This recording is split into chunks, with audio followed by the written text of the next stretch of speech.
Hello అండి, అందరికీ నమస్కారం. వెల్కమ్ టు మై ఛానల్ ఆహా ఏమి రుచి. ఈ రోజు మన వీడియోలో కమ్మని పులిహోరని తయారు చేసి చూపించబోతున్నానండి. మీరు చింతపండు రసం పులిహోర చేయాలి అంటే ఈ పొడి వేసి చూడండి. చింతపండు పులిహోర సూపర్ ఉంటుంది. చాలా రుచిగా కమ్మగా ఉంటుంది. చింతపండు రసం పులిహోర రుచిగా రావాలి అంటే కొలతలతో సహా నేను చేసి చూపించబోతున్నానండి.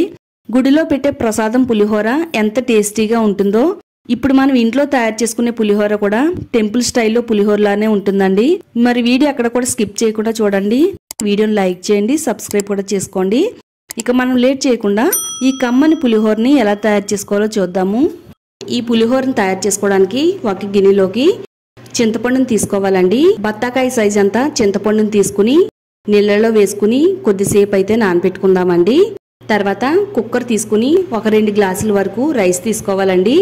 రైస్ని శుభ్రంగా కడుక్కున్న తర్వాత 2 గ్లాసులకి 4 గ్లాసులు వాటర్ పోసుకుని 1 స్పూన్ ఆయిల్ పోసుకోవాలండి. ఆయిల్ పోసిన తర్వాత ఒక 1/2 టేబుల్ స్పూన్ వరకు సాల్ట్ కూడా వేసుకోవాలి. ఇప్పుడు దీనిపైన మూత పెట్టేసుకుని ఒక 2 నుంచి 3 విజిల్స్ వచ్చేంత వరకు కుక్ చేసుకోవాలండి. ఆల్రెడీ మనకి ఇక్కడ చింతపండు రసం అయితే నానిపోయింది కదా. ఇప్పుడు ఈ చింతపండు రసాన్ని ఒక బౌల్లోకి స్ట్రైన్ చేసుకుందామండి. చింతపండు రసంలో ఉండే పిక్కలు పీచులు ఏమీ లేకుండా చేత్తో బాగా పిసుక్కుని ఇలా చేత్తో మనం ఒక బౌల్లోకి స్ట్రైన్ చేసుకుందామండి. ఓన్లీ రసం మాత్రమే వచ్చేటట్టుగా ఈ విధంగా స్ట్రైన్ చేసుకుందాము. ఈ చింతపండు రసం మరీ చిక్కగా కాకుండా పల్చగా కాకుండా రెడీ చేసి పెట్టుకోవాలండి. మరలా ఇందులో కొద్దిగా వాటర్ పోసుకుని ఒక 2-3 సార్లు బాగా పిసుక్కుని రసం అయితే తీసుకుందామండి. ఇప్పుడు పిప్పినంతా కూడా పక్కన పడేసి రసాన్ని రెడీ చేసి పెట్టుకుందాము. తర్వాత స్టవ్ పైన కడాయి పెట్టుకుని కడాయి వేడైన తర్వాత అందులో ఒక 4 టేబుల్ స్పూన్ల వరకు ఆయిల్ వేసుకోవాలండి. పులిహోరకి కొంచెం ఆయిల్ ఎక్కువనే పడుతుందండి. ముందుగా ఇందులో ఒక 4 టేబుల్ స్పూన్లు వేరుశెనగ గుళ్ళని వేసుకోవాలండి. లైట్గా దోరగా ఫ్రై చేసుకోవాలి. స్టవ్ని మీడియంలో పెట్టుకుని ఫ్రై చేసుకుంటే మనకి లోపల వరకు కూడా వేరుశెనగ గుళ్ళు బాగా వేగుతాయండి. చక్కగా ఇవి పంటి కింద పడినప్పుడు కరకరలాడుతూ ఉంటాయి, పచ్చిగా లేకుండా. వేరుశెనగుళ్ళు కొంచెం ఫ్రై అయిన తర్వాత ఇందులో 1 స్పూను ఆవాలు వేసుకోవాలి. ఆవాలు వేసిన తర్వాత ఒక 2 టేబుల్ స్పూన్లు పచ్చి శనగపప్పు వేసుకోవాలి. 1 టేబుల్ స్పూను మినపప్పు వేసుకోవాలండి. ఇప్పుడు ఇవన్నీ కూడా లో ఫ్లేమ్లో పెట్టుకుని మొత్తం అన్ని కూడా చక్కగా దోరగా ఫ్రై అయ్యేంత వరకు ఫ్రై చేసుకోవాలి. ఇవన్నీ కూడా ఫ్రై అయిన తర్వాత ఇప్పుడు ఒక 2 టేబుల్ స్పూన్లు అల్లం వేసుకోవాలి. అల్లాన్ని ఇలా చిన్న చిన్న ముక్కల కింద కట్ చేసుకుని వేసుకోవాలండి. 2 ఇంచుల వరకు మనకి అల్లం అయితే సరిపోతుంది. ఒక 7-8 పచ్చిమిరపకాయలని మధ్యలో ఘాట్లు పెట్టుకుని వేసుకోవాలి. చక్కగా మనం మధ్యలో ఘాట్లు పెట్టుకుని వేసుకుంటే పులిహోర చాలా టేస్టీగా ఉంటుందండి. ఇలా 2గా చీల్చుకుని వేసుకోవడం వల్ల ఆయిల్లో బాగా ఫ్రై అయిపోయి మనకు పులిహోరలో పచ్చిమిరపకాయలు అంతగా కనబడవండి. అందుకని ఇలా ఘాట్లు పెట్టుకుని వేసుకుంటే బాగుంటుంది. తర్వాత ఒక 2 ఎండుమిరపకాయలని కట్ చేసుకుని వేసుకోవాలి.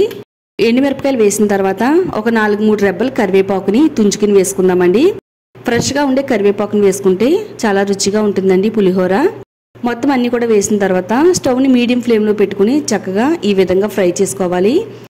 ఇవన్నీ కూడా దోరగా ఫ్రై అయిన తర్వాత ఈ తాలింపులన్నీ కూడా ఒక గిన్నెలోకి అయితే తీసేసుకుందామండి.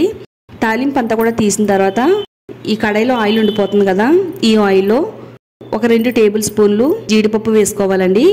జీడిపప్పు వేసుకుని దోరగా ఫ్రై చేసుకోవాలి. నేను ఇవి త్వరగా మాడిపోతాయని లాస్ట్లో ఫ్రై చేస్తున్నానండి. మీరు కావాలి అనుకుంటే శనగపప్పు మినపప్పు వేసినప్పుడే వీటిల్ని కూడా వేసుకుని ఫ్రై చేసేసుకోవచ్చు. ఇవి కూడా దోరగా ఫ్రై అయిన తర్వాత వీటిల్ని కూడా అదే గిన్నెలోకి తీసేసుకుందామండి. ఈ మిగిలిన ఆయిల్లో మనం ఆల్రెడీ చింతపండు రసాన్ని రెడీ చేసి పెట్టుకున్నాం కదా, చింతపండు రసాన్ని పోసేసుకోవాలండి. చింతపండు రసాన్ని పోసిన తర్వాత ఇందులో ఒక 1/2 టేబుల్ స్పూన్ వరకు పసుపు వేసుకోవాలి. రుచికి సరిపడినంత రాళ్ళ ఉప్పుని వేసుకోవాలండి. 1 స్పూన్ వరకు బెల్లాన్ని వేసుకోవాలండి. ఈ పులిహోరలో బెల్లం వేసుకుంటే పులిహోర చాలా కమ్మగా ఉంటుంది, టేస్ట్ కూడా చాలా బాగుంటుందండి. తప్పకుండా బెల్లం వేసుకోండి. ఇప్పుడు ఇవన్నీ వేసిన తర్వాత దీనిపైన మూత పెట్టేసుకుని స్టవ్ మీడియం ఫ్లేమ్లో పెట్టుకుని దీన్ని దగ్గరగా అయ్యేంత వరకు కుక్ చేసుకుందామండి. చూడండి, పులిహోర గ్రేవీ అంతా కూడా చక్కగా దగ్గరగా అవుతుంది. ఆయిల్ అంతా కూడా సెపరేట్ అవుతుంది. ఈ విధంగా దగ్గరగా అయ్యేంత వరకు చింతపండు రసాన్ని కుక్ చేసుకోవాలి. ఇలా దగ్గరగా అయిన తర్వాత స్టవ్ ఆఫ్ చేసుకుని పక్కన పెట్టేసుకుందాము. పులిహోర మరింత కమ్మగా ఉండడం కోసం ఆవపిండిని రెడీ చేసి పెట్టుకుందామండి. ఆవపిండి రెడీ చేసి పెట్టుకోవడానికి మిక్సీ జార్ తీసుకుని అందులో 1 టేబుల్ స్పూను ఆవాలు వేసుకోవాలి. తర్వాత ఒక 2 ఎండుమిరపకాయలని కట్ చేసుకుని ఇందులో వేసుకోవాలి. అలాగే ఒక 1/2 టేబుల్ స్పూన్ వరకు సాల్ట్ వేసుకుని మిక్సీ పట్టుకోవాలండి. చూడండి చక్కగా మనకి ఆవపిండి అనేది రెడీ అయింది. ఇలా మనం మిక్సీ పట్టుకోవాలి. తర్వాత ఇప్పుడు వెడల్పుగా ఉండే ఒక గిన్నె తీసుకుని అందులోకి వేడివేడిగా వండుకున్న అన్నాన్ని ఈ గిన్నెలో వేసుకోవాలండి. ఈ పులిహోరని కలుపుకోవడానికి కొంచెం వెడల్పుగా ఉండే పాత్రను తీసుకుంటే మంచిదండి. ఇప్పుడు మనం ఆల్రెడీ ఫస్ట్ అయితే ఆవపిండిని రెడీ చేసి పెట్టుకున్నాం కదా. ఇప్పుడు ఆవపిండిని ఈ వేడివేడిగా ఉండే అన్నం పైన చుట్టూ కూడా జల్లుకోవాలండి. ఆవపిండి వేసిన తర్వాత ఒక 2 నుంచి 3 రెబ్బలు పచ్చి కరివేపాకుని వేసుకోవాలండి. పచ్చి కరివేపాకు వేసుకోవడం వల్ల పులిహోర చాలా రుచిగా ఉంటుంది. కరివేపాకు వేసిన తర్వాత ఇప్పుడు ఈ పోపుని ఈ రైస్లో వేసేసుకోవాలి. మనం ఇలా సెపరేట్గా తాలింపుని పక్కన పెట్టుకుని ఇందులో కలుపుకోవడం వల్ల తాలింపు అన్ని కూడా చక్కగా కరకరలాడుతూ ఉంటుందండి. అలాగే మనం పులిహోర తినేటప్పుడు పంటి కింద ఈ పప్పు దినుసులన్నీ కూడా పడి కమ్మగా ఉంటుంది.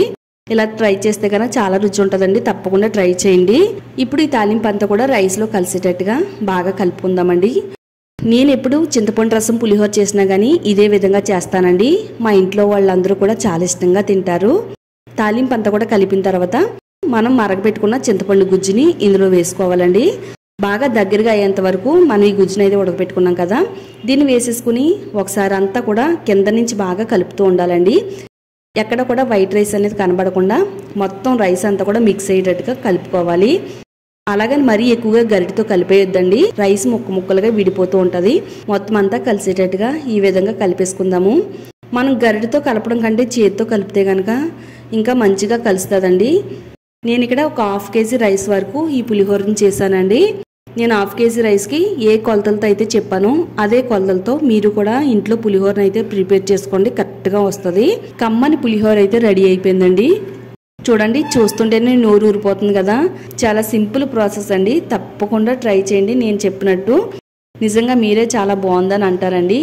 ఇప్పుడు ఇలా రెడీ చేసుకున్న పులిహోరని ఒక బౌల్లోకి అయితే సర్వ్ చేసుకుందామండి.